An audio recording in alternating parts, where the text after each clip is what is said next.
The world is changing faster and faster than ever around us. And so the question is no longer just, can we hide from that change? But can we find ways to navigate, shape, steer, and lead that change towards more positive ends?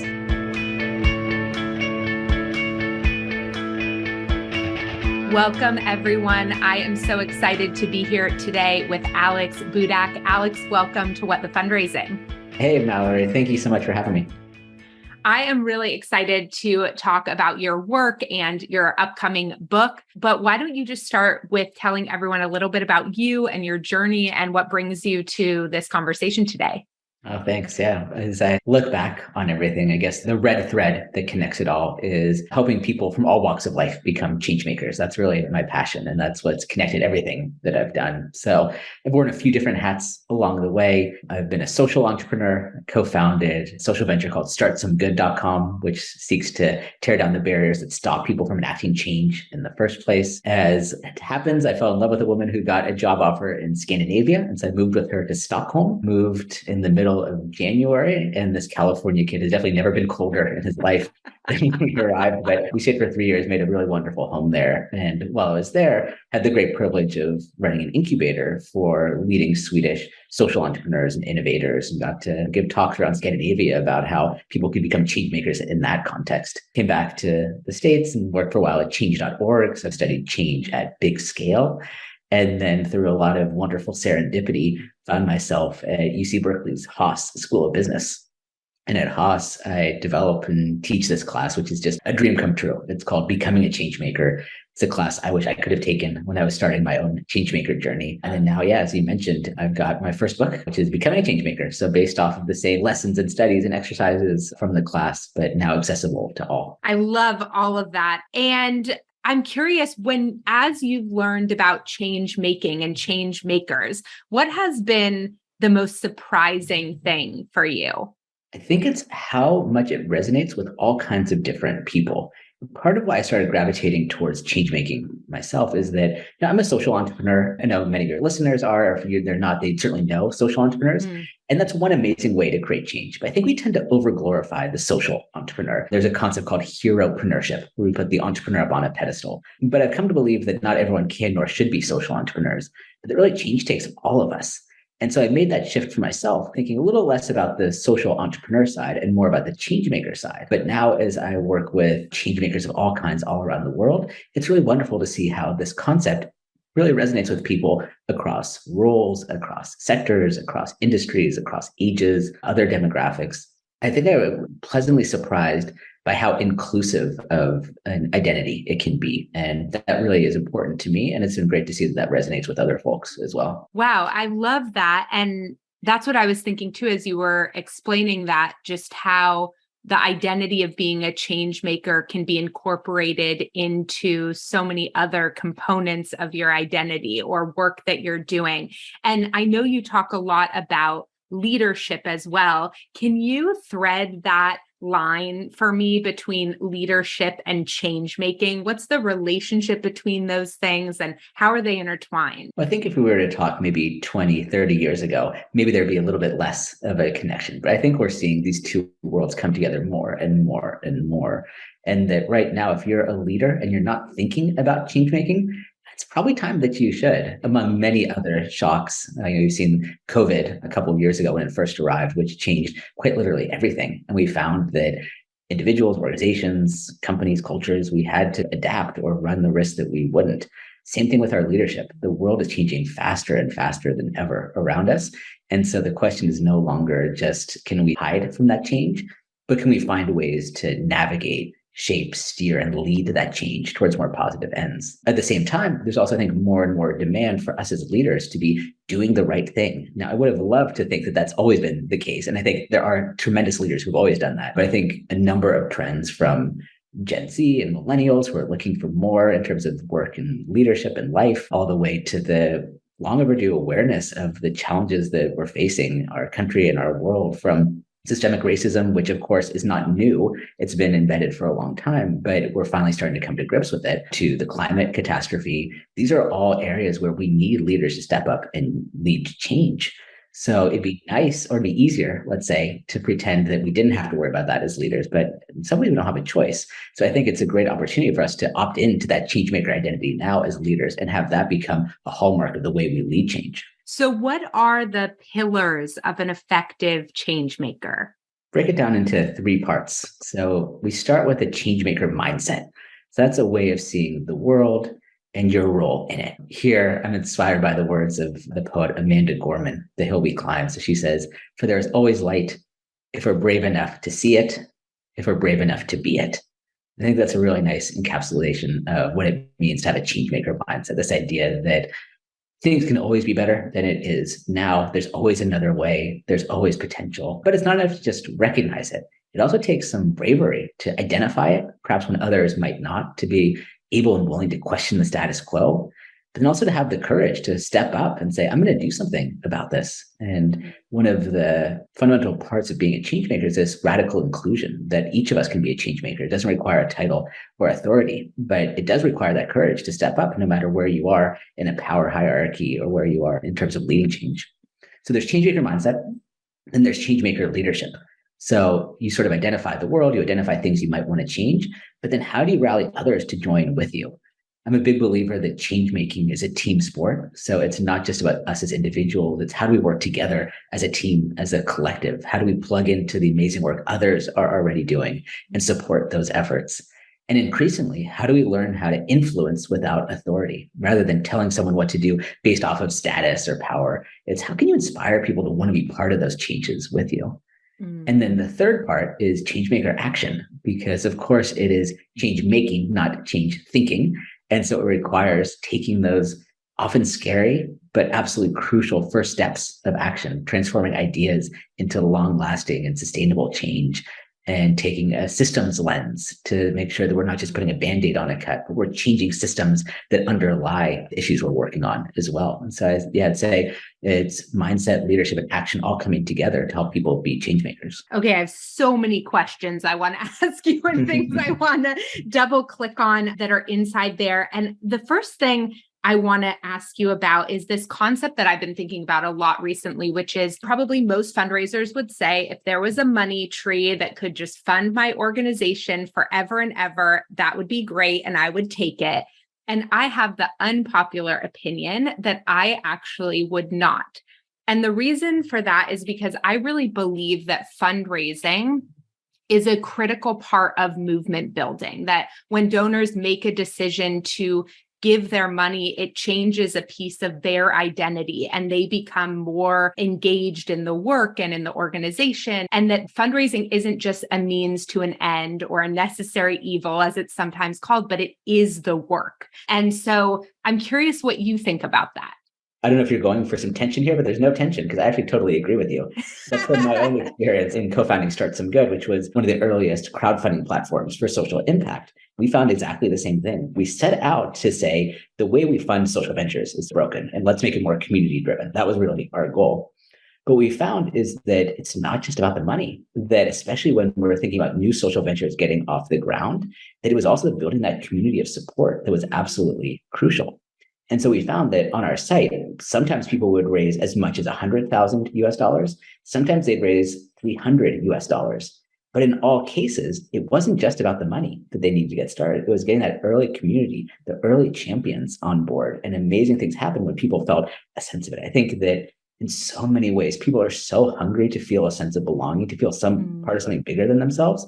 And money is, of course, one way towards that. But I think if we just see people in terms of dollar signs, we're missing so much. But when we see them as part of the community that can help shape it, be part of it, be champions, be engaged, one, it makes fundraising a lot less painful. And secondly, it makes it a lot more purposeful. Yeah. I don't know that I expected tension necessarily, but it's just been something that's been so consciously on my mind because I think we often think about the belonging piece as like who already belongs to this group versus who's on the fringe but wants to belong to this group. And to me, that's what fundraising is. It's the invitation to say, we want you to be a part of this too. And it's often folks' first opportunity to play with that identity for themselves as well, to see if this is the group for them and things like that. So I love that.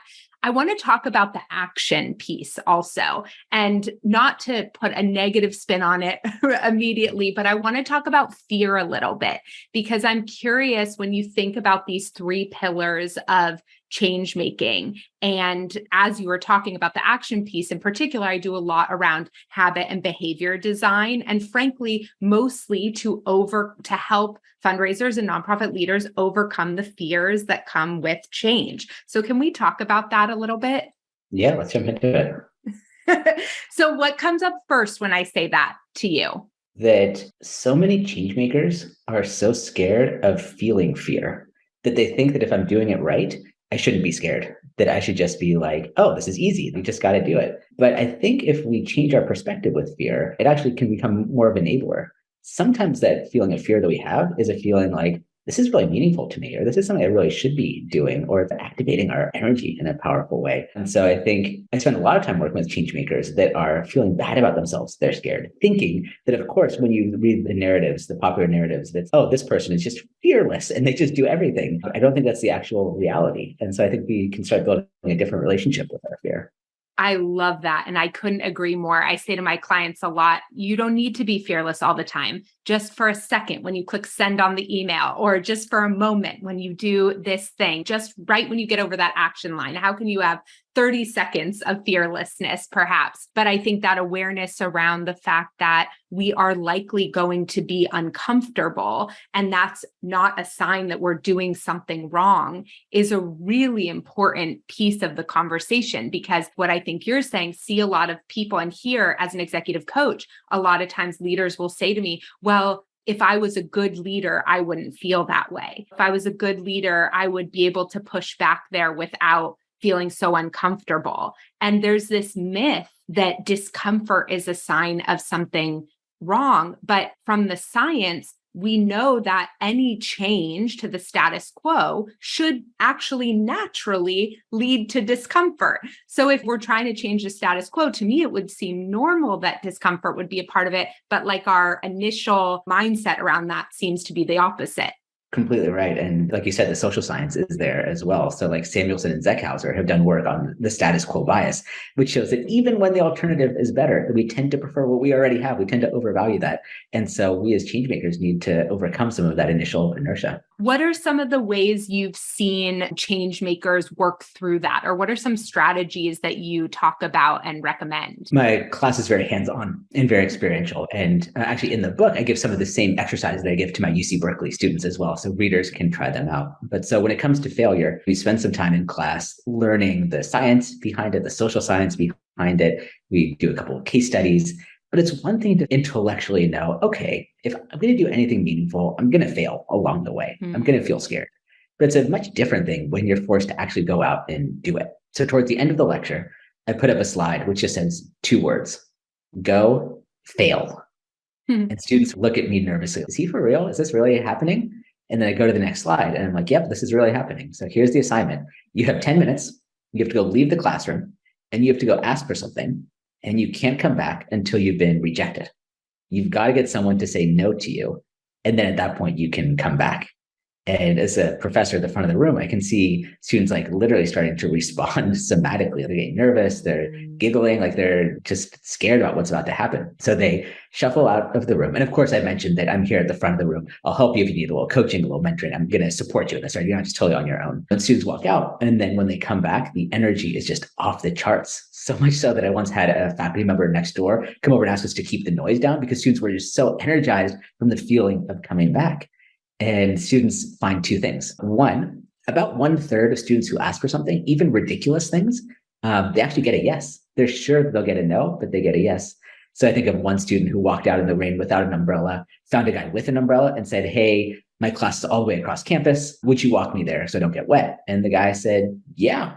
Total stranger, was willing to walk 30 minutes out of his way to just help a random person. But then the second thing they learn is that failure and rejection don't hurt nearly as much as we make it out in our head, that they're sure that we can get laughed at or that it's going to be just so overwhelmingly painful.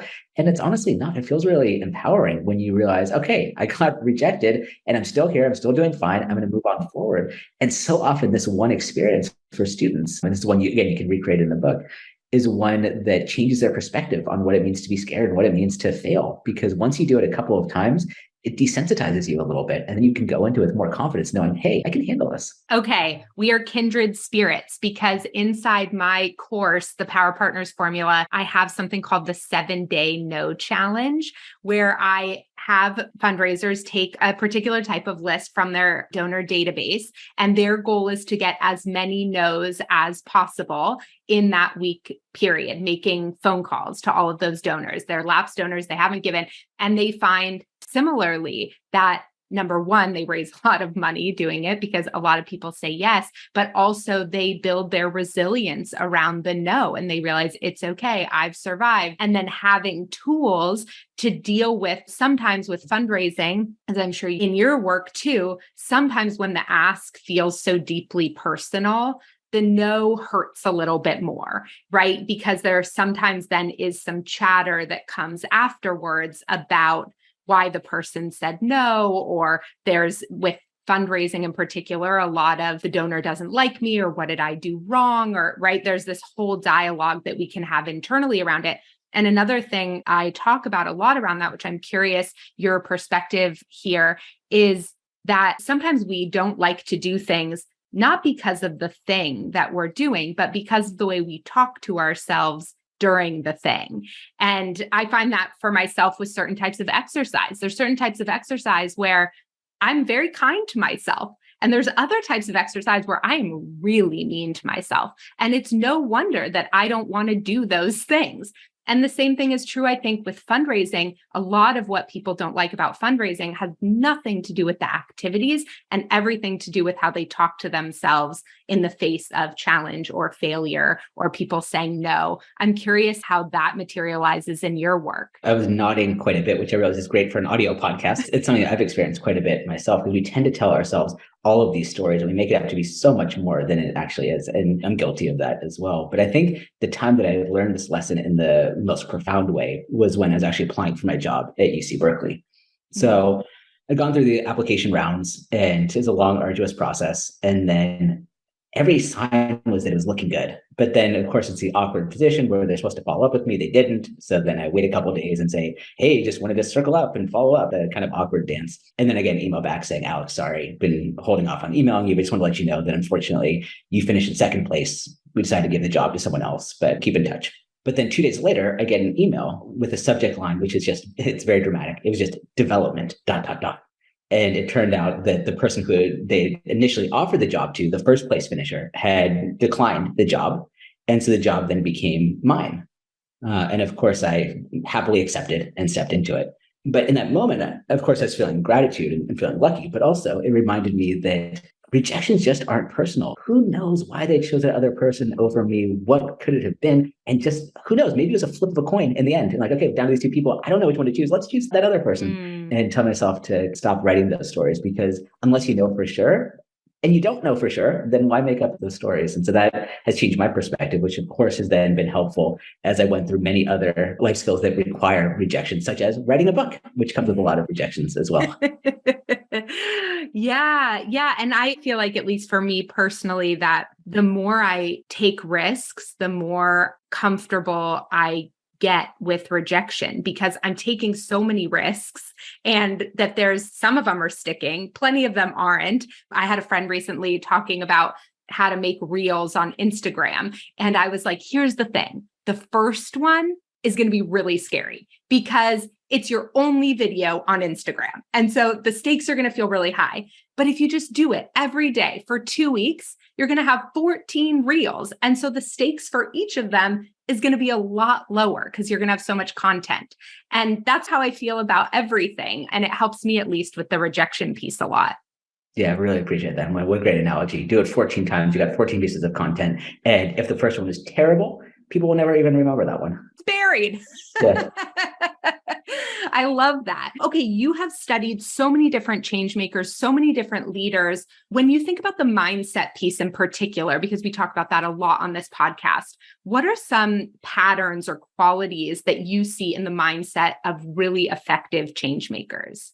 Yeah. And of course, as we're talking about change making, maybe someone's listening to this and saying, oh, it sounds a little bit fuzzy. Or how are you measuring this? And so, of course, I live in the world of academia, which is very data driven. And so I'm conducting the first ever longitudinal study of change makers, trying to understand how do change makers develop over time and what kind of patterns can we pull out from it. So it's a project that I call the Changemaker Index. And so as part of that, we've been able to crunch the numbers and actually try to figure out like what are the traits that great change makers have in common, and what are some of the mindset traits that then lead to a score we call changemaker effectiveness. And so on the mindset piece, the number one highest correlated piece of the changemaker mindset is this ability and willingness to question the status quo.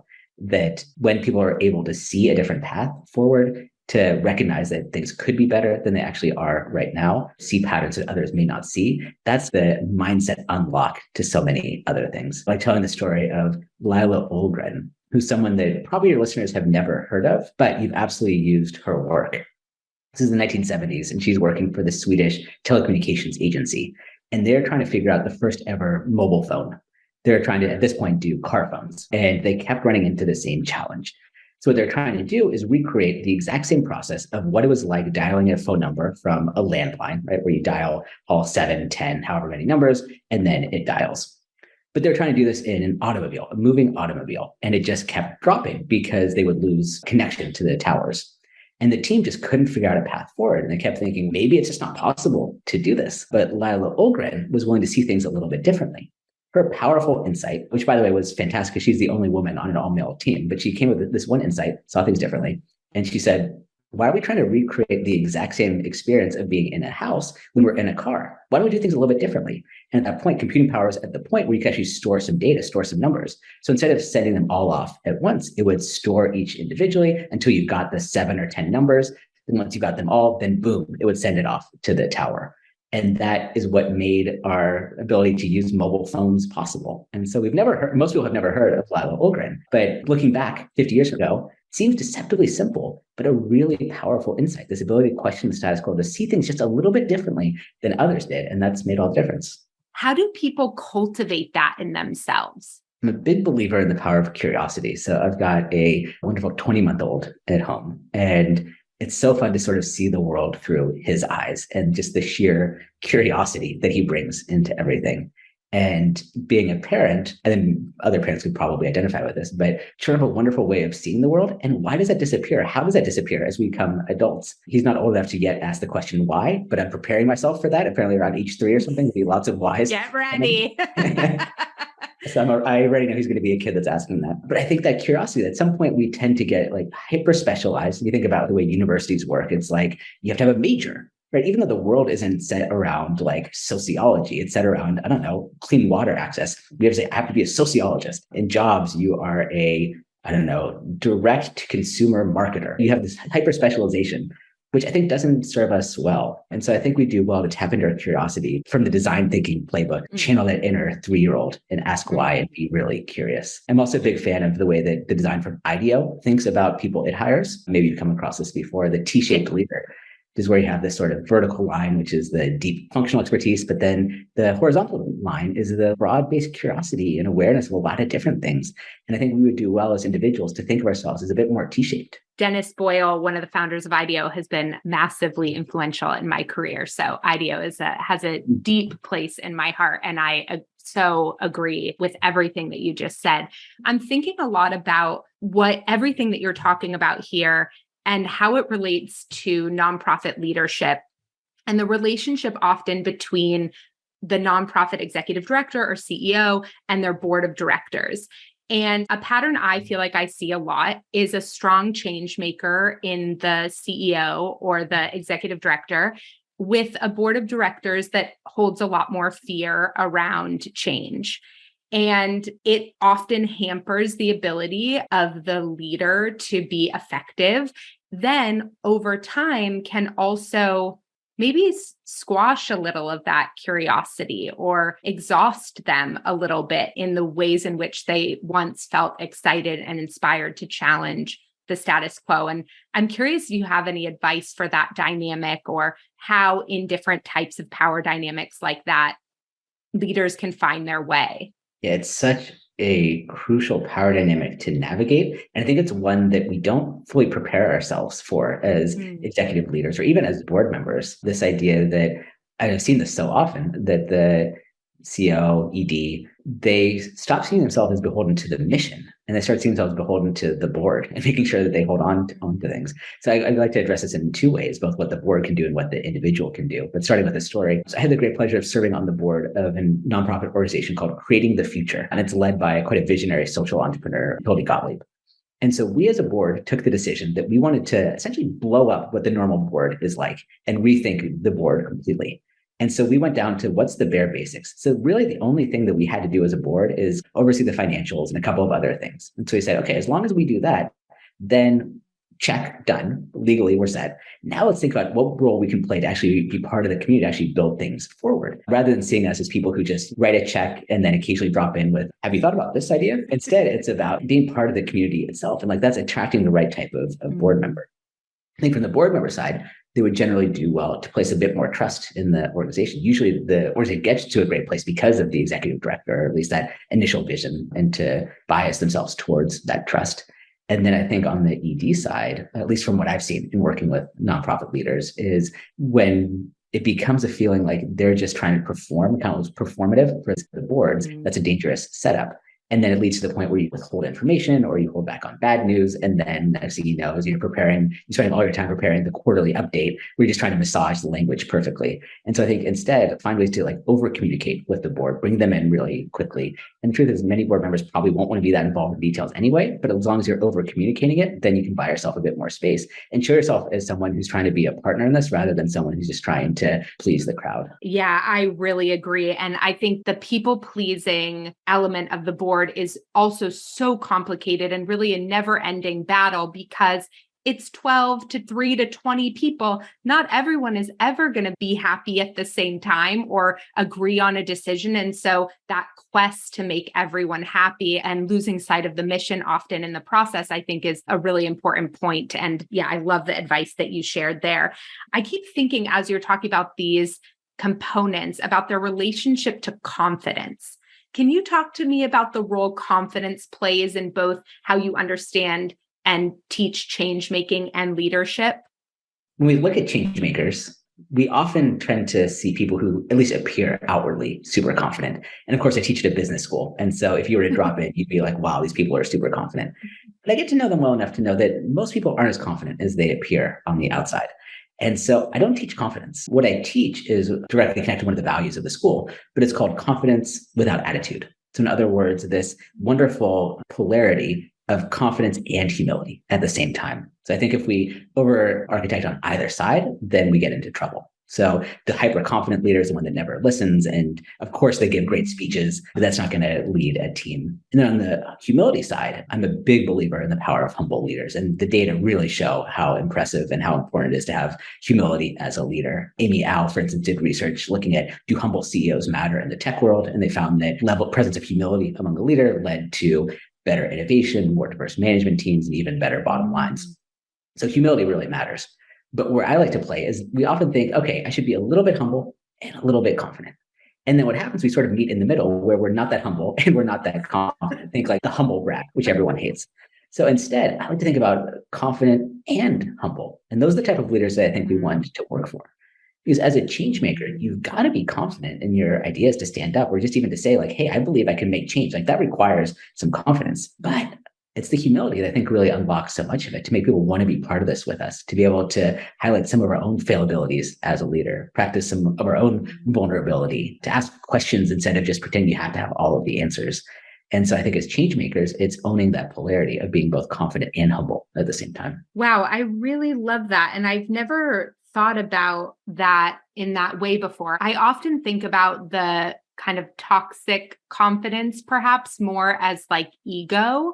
And when I think about inner confidence or self-confidence, I think more about how are you able to stay true to yourself, stand in your values, be comfortable with failure, right? Because for me, confidence, when I think about a really confident leader, someone who doesn't listen to their staff doesn't strike me as someone that confident because frankly, they're protecting their ego from dissent. And so I think that's a really, really interesting way to think about it. I'm curious, you mentioned that study around humility.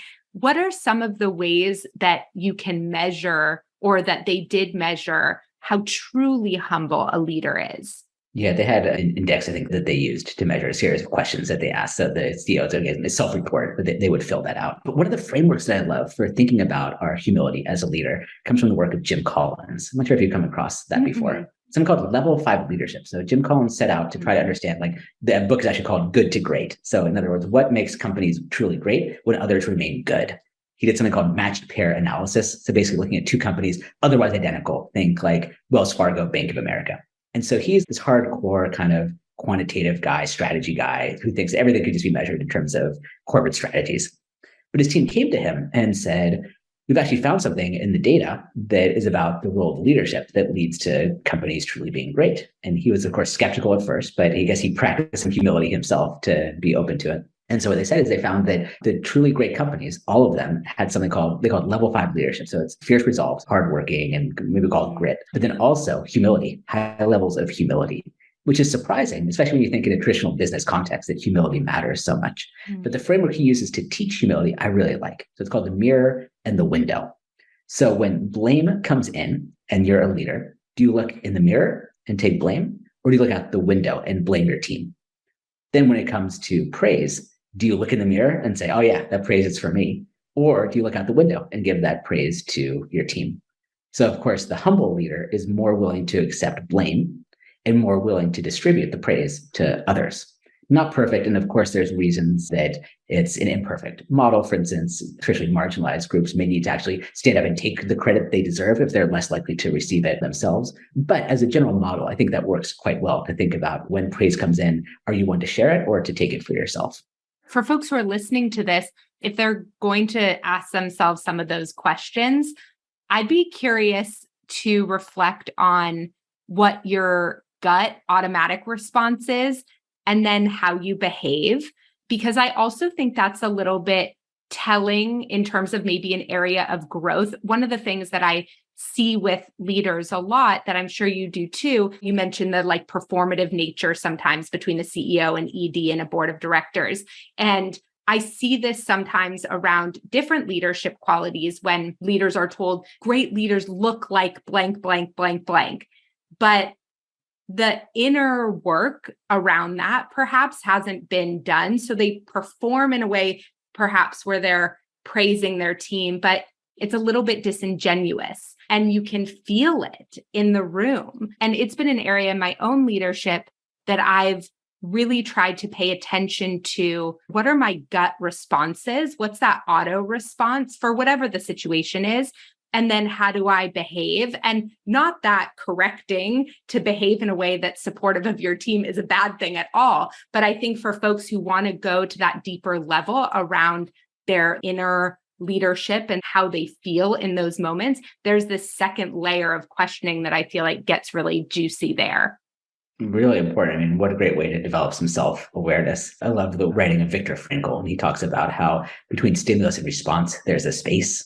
And in that space is our power to choose our response. And so I think what you're maybe getting at is this idea that we could fake it to be the mirror and window person when we're not. But at least when there's that like stimulus that comes in, to at least get a little more self-awareness to be like, how do I normally respond and how do I want to respond? If we can slow that down a little bit, I think there's a lot of magic self-awareness that can happen in that place. It's not that they say it's automatic, it takes work, but starting to develop that awareness can be really powerful. Yeah, I love that. And I think the need for a little bit of spaciousness to be able to do that is so important because we talk about this a lot in coaching. It can be called thought one and thought two, or first harm, second harm, which is that idea of what is that space between those two things and how do we create space to be able to make shifts or self-reflect or get curious around it. So I love that. What related to change making or leadership have I not asked you about that I should be asking you about? Oh, thanks. Yeah, there's another concept that I write about in the book, which is some original work that I'm really excited about, which is a concept called micro leadership. And so I think this is building off of a lot of trends that we've talked about so far in our conversation. But we tend to overglorify the leader and say, look at this person, put them up on a pedestal, the amazing leadership they did, that one heroic leadership act where they summoned all the courage. But I think that does a disservice to what leadership really is. So rather than thinking about leadership as one act, I like breaking leadership down into its smallest, most meaningful atom, which is a leadership moment. And the question of micro leadership is, can you seize those leadership moments that are around you all the time? What does it look like? Maybe it's being willing to say no when everyone else is saying yes, or say yes when everyone else is saying no. Maybe it's giving the time to give thoughtful feedback to someone. Maybe it's volunteering to stay late to help clean up on one of your colleagues' first times ever launching an event. Right? There's all kinds of little moments that happen before our eyes all the time. And sometimes we just let those moments sail by. But the idea of micro leadership is that we seize those moments when we can, that rather than waiting for someone else to give us permission and say, okay, you are now, choose whatever title you want, you are now the leader. Instead, we start seeing ourselves as leaders. And while the title of leader might be scarce, leadership is abundant. And there's so much leadership to go around if we're willing to seize those leadership moments. And I guess that's my call to action, is for all of us to see those moments around us and to step up. I love that. How do you think about the concept of thought leadership and how that fits into this? Can you say more? What you mean by a thought leader? I feel like it's a term that gets thrown around a lot. I get it thrown at me sometimes. And so it's kind of this concept, I guess I've been wondering about in terms of what makes someone a thought leader. Can everyone be a thought leader? Which I personally think in this day and age, you can, and it just involves sharing your thoughts. And if your thinking helps influence and change other people's thinking, then you are a thought leader. But I've just made that up in my own head. So I figured you would have a better answer. Oh, thanks. Yeah, I think I like the more inclusive approach to thought leadership. So I think a bit like some people just want to be CEO for the sake of being CEO. I think a lot of people want to call themselves a thought leader just for the sake of being a thought leader. But it's not the title that makes a difference. It's really like, what are you actually doing with it that's empowering? Whether you call yourself a thought leader or not, if you're sharing ideas, they're opening up new ideas to people, opening their eyes in new ways, that's thought leadership to me. And so I think I focus less on the person who puts thought leader as their LinkedIn bio and more about, do they push my thinking in really powerful and meaningful ways? I love that. And for it to be an identity that you can adopt or not, but to really wind it back to what's the purpose of challenging thinking around something in the first place. Yeah, exactly. Going back to that concept of humility, are you calling yourself a thought leader because you want to be a thought leader because you want that title? Or are you doing it really as an act of service because you think you have something meaningful to share? And if you're listening to this podcast, I promise you, you have something meaningful to share. And are you doing it as a result of that out of act of service? And that to me is true thought leadership. Yeah. And I like what you said, that no one needs to crown anyone as a thought leader, because I think sometimes with terminology like that, it then does become just this other way of disenfranchising certain voices and creating new hierarchies and new power dynamics. And I do think there's a really important space in the digital landscape for thought leadership to be much more democratized than we've seen other forms of leadership or leaders. Absolutely. We need all our voice and we need to all be collectively doing this, because there's often the bad habit, which is that someone is a quote thought leader on one thing at one time, and we continue looking to them for advice on everything else when maybe they don't actually know anything about this, but because we put them on a pedestal or give them that title, or they've stepped into it, not having the humility to say, I don't know, that we tend to keep looking for them. And so, yeah, I'd much rather see all of us be thought leaders together rather than continue to go to the same sources. I love that. And that it's not about, there's no market saturation of thought leadership. And just because, and I actually think the dissent in thinking is what's really valuable and important about thought leadership too. And so I think sometimes folks think, oh, well, a thought leader said that, but I might believe something different. And I think the exact opposite is true, right? Is that the idea is to be grappling with different ideas in community and together, and to not shy away from your own thought leadership, no matter who else out there is saying what and what they have in their LinkedIn bio, as you said. Yeah, nicely said. Yeah, I like that. Yeah. Okay. Well, this has been such a wonderful conversation. Thank you so much for chatting with me today. Where should folks go to find you and get the book and continue to learn from all of your incredible research and wisdom? Oh, thanks. Yeah, you can go to changemakerbook.com to grab the book. I can even take the Changemaker Index that I talked about if you're curious to see how you do, what your changemaker strengths are. And then I love connecting with a community of changemakers. So please connect. LinkedIn is the main social network that I use. So find me there. Also Instagram at Alex Budak and TikTok the same. Awesome. Thank you so much for this conversation. Thank you, Mallory. I love the conversation. Thanks for having me.